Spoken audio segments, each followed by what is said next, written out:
तव्हां असांजे महबूबन आख़िरी हज अदा कयो जॾहिं मक़ाम गदीर ते पहुता त उते सूरे माइदा जी आयत नंबर 67 जेका आहे उहा नाज़िल थी। अल्लाह ताला महबूबन खे फरमायो त ए रसूल जेको हुकुम तव्हांजे रब तरफ़ां तव्हां ॾांहुं नाज़िल कयो वियो आहे उन्हनि खे माण्हुनि ताईं पहुचाए छॾियो।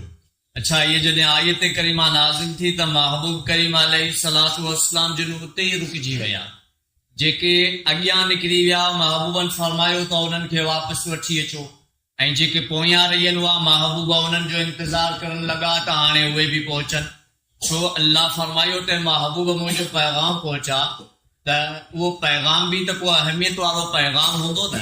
ऐं हज़रत मौला अली अलैहिस्सलाम खे घुराए करे हज़रत अली जो हथ में ॾेई करे हज़रत अली खे अॻियां बीहारे हज़रत अली जो हथ बुलंद करे महबूबन फरमायो मन कुन्तु मौलाहु फअलीयुन मौला।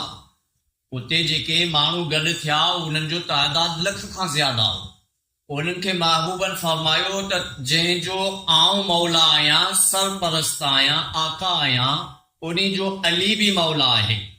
ऐं महबूबन करीमन उते कसीर तादाद हुई जिन जी बेआत हज़रत अली जे हथ ते कराई त ही हज़रत अली अलैहिस्सलातु वस्सलाम खे अल्लाह ऐं अल्लाह जे रसूल जो उहो एज़ाज़ मिलियल आहे जेको हीअ एज़ाज़ सिर्फ़ दुनिया जे लाइ न आहे, हीअ एज़ाज़ मौला अली अलैहिस्सलाम खे आख़िरत जे लाइ बि मिलियल आहे। छो रूहानियत ऐं विलायत जेका आहे इन जी फना कोन्हे। वलीअ चाहे दुनिया में हुजनि चाहे मज़ारुनि में हुजनि उन्हनि जी विलायत ख़तम न थींदी और रूहानियत भी कॾहिं भी ख़तम न थींदी।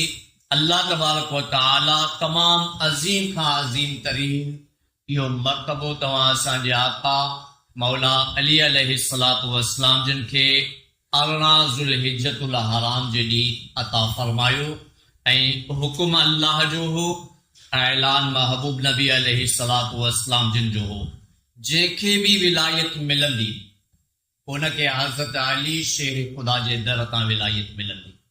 त इहो तव्हां असांजे मौला अली अलैहिस्सलातु वस्सलाम जिन जे रूहानियत जे आला दर्जे ऐं फज़ीलत जो वाज़े बयान आहे जेको अल्लाह जे हुक्म सां क़ुरान जे हुक्म सां महबूब नबी अलैहिस्सलातु वस्सलाम जिन पूरो करे ॾेखारियो त विलायत में मौला अली अलैहिस्सलाम सभिनीनि खां अफ़ज़ल आहिनि।